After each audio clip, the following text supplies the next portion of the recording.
तोते अभिनंदन तो चल बाटरे झर फूल चंदन तो चल बाटरे झर फूल चंदन समयर चक्का भौरी घुरे घुरे फूले कांदनालो चढ़ीबु तू फूल सवारी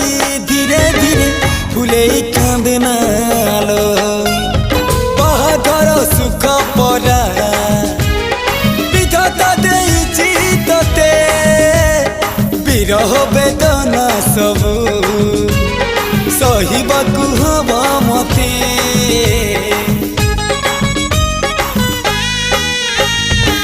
सिंथी तो रहेला सिंदूरी धारे धारे फूले कांदनालो चढ़ीबु तू फूल सवारी।